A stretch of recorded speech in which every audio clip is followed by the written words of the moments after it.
team, j'espère que vous allez bien, que vous avez passé une excellente journée. Vidéo exceptionnelle aujourd'hui à 17 h. Il y aura deux vidéos de pronostics sportifs. Forcément, ce soir sur les rencontres de demain, car il n'y a pas que la finale de la Ligue des Champions. Mais je pense que cette rencontre entre le Paris Saint-Germain et le Bayern Munich mérite clairement une vidéo particulière. Finale de Ligue des Champions. Trois pronostics à vous proposer. Un pronostic dans ma BK, pronostic simple. Un pronostic dans ma BK mini martingale, on va y revenir, mais il y a clairement urgence pour valider un combiné. Troisième pronostic, plutôt fun, qui sera un score exact. Juste avant de partir dans l'analyse entre le PSG et le Bayern pour cette finale de LDC, on va forcément faire le bilan de ce qui s'est passé hier. Un petit combiné, Bordeaux-Nantes, Bordeaux nul, côté à 1,30 qui passe dans la difficulté 0-0 après un carton rouge pour Bordeaux au bout de 20 minutes. Cependant, le combiné ne passe pas. J'étais parti sur une victoire de l'Inter, en tout cas sur le fait que l'Inter remporte la Coupe d'Europe. C'est pas sans connaître le FC Séville qui enchaîne réellement les grosses prestations sur l'Europa League. Je vous l'ai dit, on avait 7 paliers sur cette mini martingale. On vient tout simplement d'en sucrer 4. Attention, ça reste des cotes supérieures à 2, mais il va falloir rapidement essayer de valider un combiné ou une cote supérieure à 2. Alors je vous l'ai dit, pour demain, on va forcément parler du Paris Saint-Germain qui joue contre le Bayern Munich. Première fois dans l'histoire pour les Parisiens d'être en finale. Ça faisait 16 ans qu'on n'avait plus un club français en finale de Ligue des Champions. C'était Monaco pour une défaite 3-0 contre le FC Porto. Pour le Bayern Munich, ce sera tout simplement la 11e finale de Ligue des Champions. Une équipe habituée à être à ce stade de la compétition. Le constat est simple, 50% de victoire, 50% de défaites, 10 finales pour le Bayern, 5 victoires pour 5 défaites. Alors on va faire un petit tour rapide sur la saison des deux équipes. On peut remarquer tout simplement que c'est quasiment logique de les retrouver à ce stade de la compétition. Du côté du Paris Saint-Germain, un championnat de France rondement mené, 27 matchs, 22 victoires et toujours cette force offensive avec 75 buts marqués, alors que le Bayern Munich, que dire de leur parcours en Bundesliga, largement supérieur à Leipzig mais également à Dortmund. Le Bayern termine encore une fois largement premier et c'est surtout offensivement que le Bayern fait mal cette année avec plus de 100 buts marqués. Vous l'aurez compris, également Lewandowski, meilleur buteur de Bundesliga avec plus d'un but par match. Au niveau du parcours en Ligue des Champions, on a beaucoup parlé du Paris Saint-Germain en disant que c'est un petit peu un parcours au rabais. Dortmund, l'Atalanta, Leipzig. Cependant, je trouve que c'est quand même un parcours extraordinaire pour les Parisiens. Tout d'abord, une phase de poule rondement menée également. 5 victoires, 1 nul, 17 buts marqués, 3-0 contre le Real. Certes, ce n'était pas le grand Real à l'époque avec pas mal d'absences, mais ça reste quand même une performance assez extraordinaire.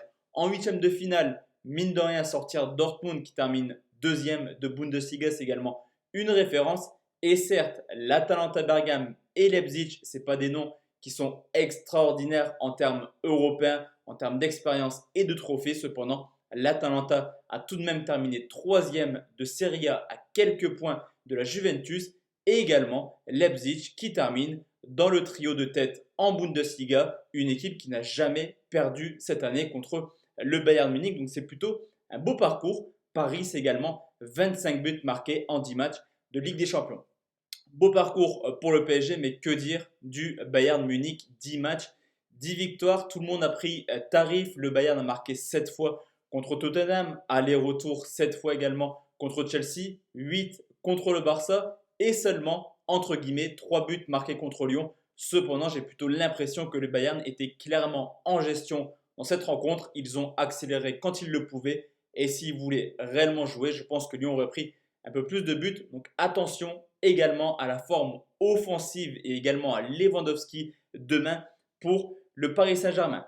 Du côté du PSG, on a réellement senti quelque chose au sein du groupe. Après la victoire contre Dortmund, on a pu voir la fête, le feu d'artifice pour les supporters pour une qualif en quart de finale. Ça semblait tout simplement anormal de fêter juste une qualification en quart de finale, mais c'est peut-être l'impression d'avoir un petit peu balayé le chat noir, le PSG qui a eu pas mal de difficultés les années précédentes. On le rappelle, Manchester, Barcelone, le Real, Paris semble avoir un petit peu oublié ces années tragiques et se lance tranquillement vers la conquête d'un premier titre. On peut également constater des matchs à l'arraché. Je pense à cette victoire contre l'Atalanta avec le but de Choupo-Moting. Clairement, il se passe quelque chose au sein de l'effectif parisien. C'est peut-être l'année ou jamais avec cette compétition un petit peu particulière, un Final 8 pour les Parisiens pour essayer d'aller chercher le titre.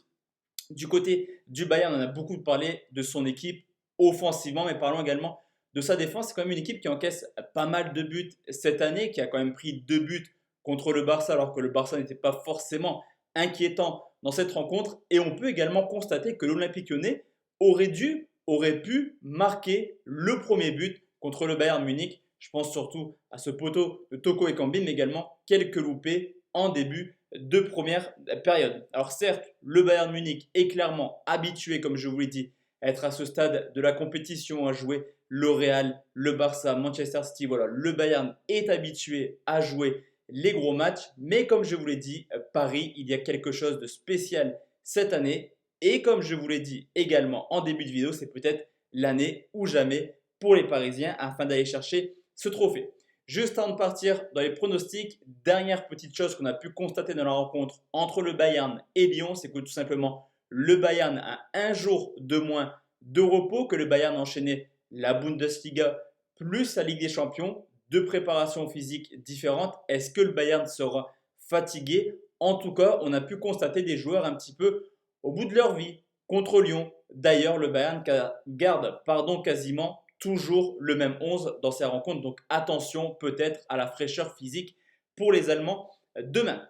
Pour demain, je vais partir sur 3 pronostics dans la bankroll pronostic simple. Je vais prendre une double chance buteur et vous proposer Neymar ou Gnabry côté à 1,58. On parle beaucoup de Lewandowski et Mbappé. Est-ce que Neymar et Gnabry n'auront pas un peu plus de liberté étant donné que tout va se concentrer sur ces deux joueurs? C'est peut-être une possibilité. Gnabry, c'est également 9 buts marqués en Ligue des Champions. Ce pronostic est plutôt intéressant.